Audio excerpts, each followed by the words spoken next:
এই যে ভিডিওটা আপনারা দেখবেন, এই ভিডিওতে আপনারা দুটো প্রশ্নের উত্তর পাবেন। কটা? দুটো।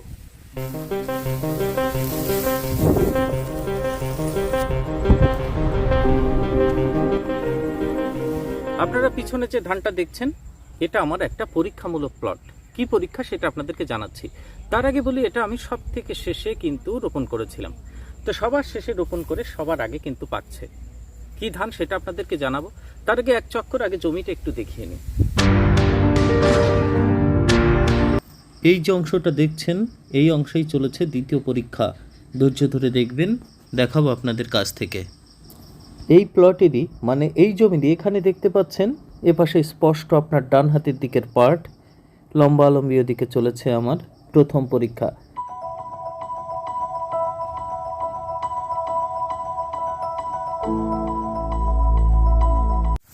আমাদের চাষিদের এতদিনের দেখুন কষ্টের ফসল, আর কটা দিন মাত্র ঝড় বৃষ্টি উপেক্ষা করে আমরা কিন্তু ঘরে তুলব। এটা কিন্তু বেশ প্রত্যেকটা চাষিরই একটা আনন্দের বিষয়। প্রত্যেক চাষি ভাই, আমরা যখন ধানের বীজতলা তৈরি করি, দোকানে যাই বীজ কিনতে, বীজের দাম 130 টাকা, 160 টাকা, 100 টাকা এইরকম কিলো কাছাকাছি থাকে। যারা বেশি পরিমাণে আমরা ধান চাষ করি, সেক্ষেত্রে আমাদের কিন্তু অনেক টাকার বীজ কিনতে হয় প্রথম দিকেই, অনেক টাকার। কিন্তু সেই ধান ধরুন আপনার বাড়িতে আছে, তবু আপনি দোকান থেকে কিনে নিচ্ছেন। কারণ আমাদের মনে একটা প্রশ্ন ঘোরে যে রিসার্চ ভ্যারাইটির অথবা হাইব্রিড ভ্যারাইটির এই ধানের বীজ আমার ঘরের বীজ যদি বসাই, মানে বীজতলা তৈরি করি, তাহলে সেটা কি একদম মানে ফলন দোকান থেকে কেনা মানে কোম্পানির বীজের মতো কি আসবে? তো সেই প্রশ্নটার উত্তর খোঁজার জন্য একদম 3 মাস এখানে পরীক্ষা করেছি এই জমিতে। আমার নিজের ঘরের বীজ আমি প্রথমে নিজে হাতে তৈরি করেছি, আপনারা দেখেছেন, এবং অনেক চাষি ভাইদের কাছে সেটা কিন্তু তুলে দিয়েছি। আমি যতটুকু চাষ করেছিলাম 6 কাঠা, আপনারা দেখেছিলেন সেই ভিডিওটা। আমি নিজে বলেছিলাম যে একদম কোম্পানির মতো বীজ তৈরি করব, একটা রোগ ছুতে দেব না, সেই ধান একদম চকচকে হবে, এবং সেই বীজ থেকে চারা তৈরি করে বপন করে এখানে তারপরে আপনারা দেখতে পাচ্ছেন এই যে রোপণ করার পর এই ফসল আপনারা দেখতে পাচ্ছেন। তাহলে কেমন হয়েছে? ফলনে কি কোনো প্রকার ব্যাঘাত ঘটেছে? এই যে আমি যেহেতু নিজে রিসার্চ ভ্যারাইটির বীজ নিজে ঘরে রাখলাম, তৈরি করলাম, তাহলে সেক্ষেত্রে কি এই যে পাতাগুলো দেখছেন, এর রেজিস্ট্যান্স পাওয়ার কি কমে যায়? বিএলবির আক্রমণ কি বেশি হয়? লিপ ব্লাস্ট যেটা পাতার রোগ, এই ধরনের রোগ কি বেশি হয়?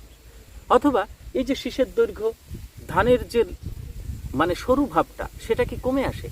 এরকম নানা প্রশ্ন এই বীজ সংক্রান্ত এই ভিডিওতে, ছোট্ট একটা ভিডিওর ভিতর দিয়ে আপনাদের সঙ্গে তুলে ধরছি। তাহলে আপনি নিজেই সিদ্ধান্ত নিতে পারবেন আপনারা বেশি দামে বীজ কিনবেন না নিজে তৈরি করে নেবেন। এবার তৈরি করতে গেলেও কিন্তু একটা কথা আছে, কোন সময় তৈরি করতে হবে। এই যে আপনি দেখতে পাচ্ছেন এখানে বড় সিজনের ধান, তো পরবর্তী বড় সিজনে কি এই বীজটা খাটবে? সেটার উত্তরও কিন্তু আজকের এই ভিডিওতে দেবো। তো ভিডিওটা দেখুন, ভালো লাগবে এবং খরচ কমবে। প্রত্যেক চাষি ভাইদের মনের যে প্রশ্নটা থাকে, এই উত্তর এই ভিডিওতে পেয়ে যাবেন। আপনারা দেখছেন চাষি ভাই green wave farmers creation channel, আপনাদের সঙ্গে রয়েছি আমি সুশোভন।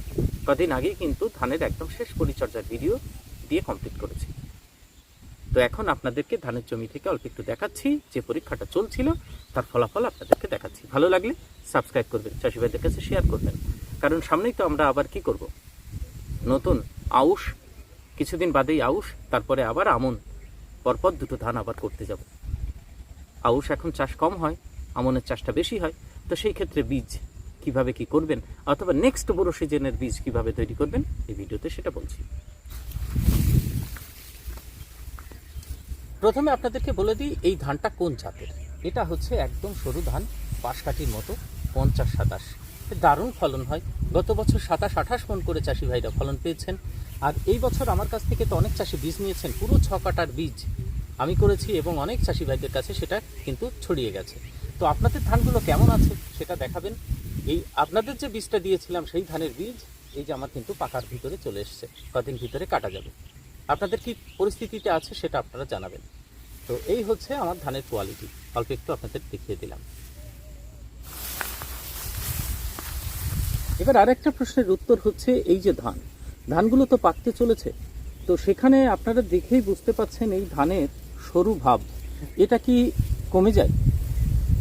আপনাদের কিছু ধান আমি নিয়ে দেখাবো, যে এই দেখুন যেমন ছিল 50-27, ঠিক আপনারা যারা চাষ করেছেন দেখলেই বুঝতে পারবেন এই যে কোয়ালিটি, কোনো সরু ভাব কমেছে?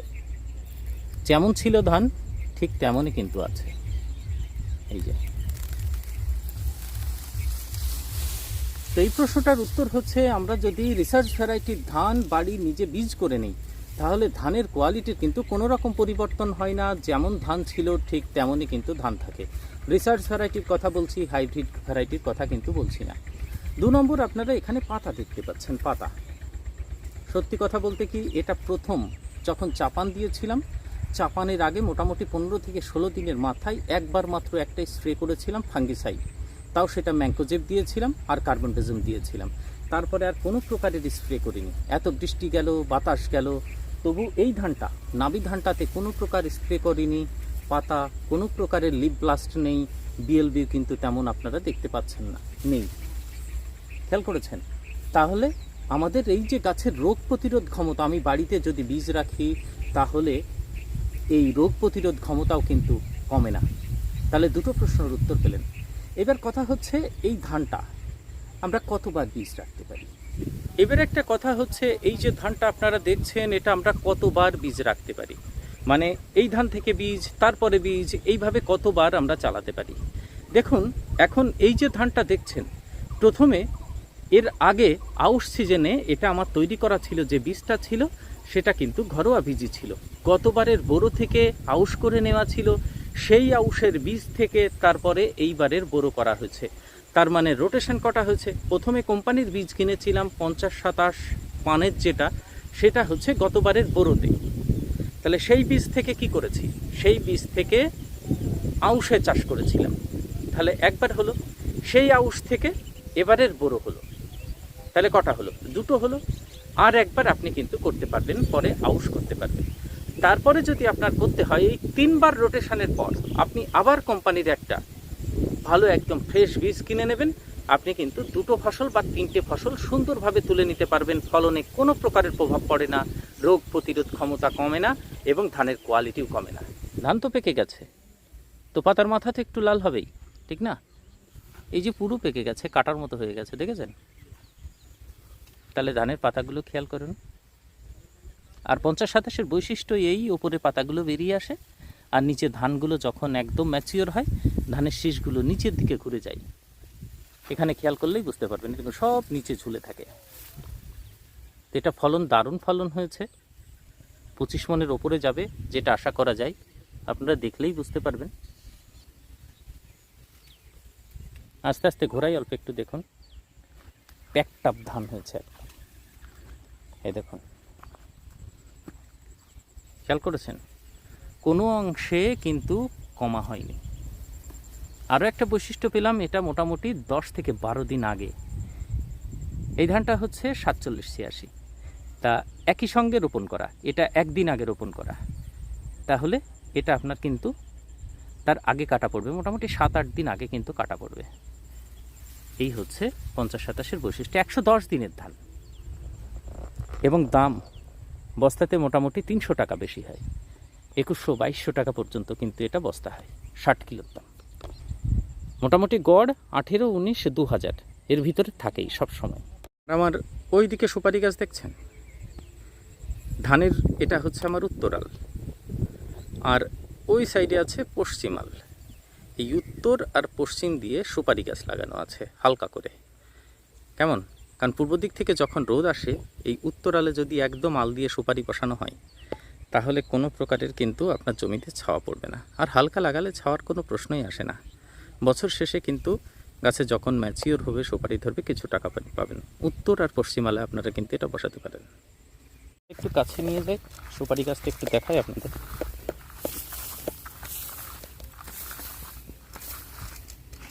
দেখুন, এটা কিন্তু 3 বছরের গাছ। এই যে, এই জাতটার নাম হচ্ছে সুমঙ্গলম। তা মোটামুটি এই সামনের বছরে কিন্তু এটা মোচা আসবে, মোচা আসার পজিশনে কিন্তু চলে এসেছে।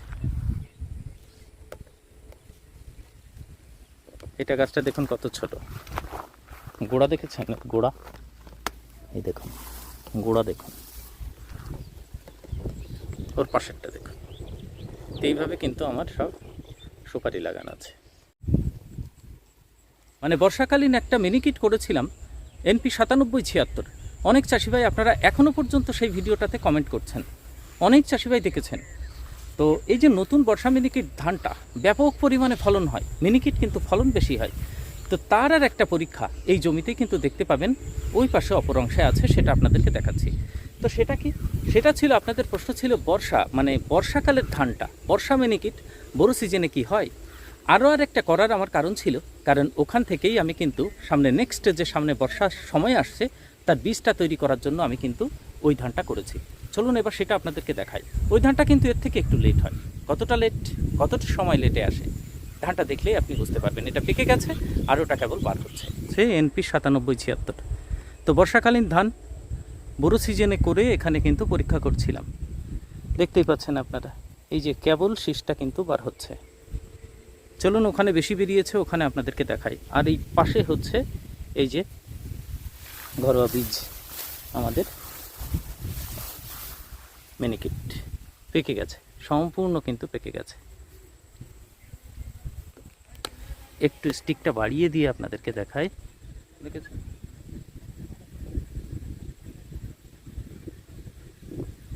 এক্ষেত্রে বোরোতেও কিন্তু ফলন, ব্যাপক ফলন হবে, দেখেই বোঝা যাচ্ছে। এই যে ধানের ছড়াগুলো দেখলেই বুঝতে পারবেন, এই কারণে এর ফলনটা অত্যাধিক হয়। কিন্তু বোরো মরশুমে এই যে ধানের গাঁথুনি দেখলেই আপনি বুঝতে পারবেন কেন ফলন হয়। এই যে বোরোতে যে ধানটা হচ্ছে সেটা খেতে কেমন হয়, খাওয়ার পর সেটা আপনাদেরকে জানাবো। এই দেখুন ধান, দেখুন পাজা পাজা ধান হয়। একদিনের ভিতরে সম্পূর্ণ ধানগুলো বেরিয়ে যাবে। ঘনত্ব দেখেছেন শীষের, এই দেখুন।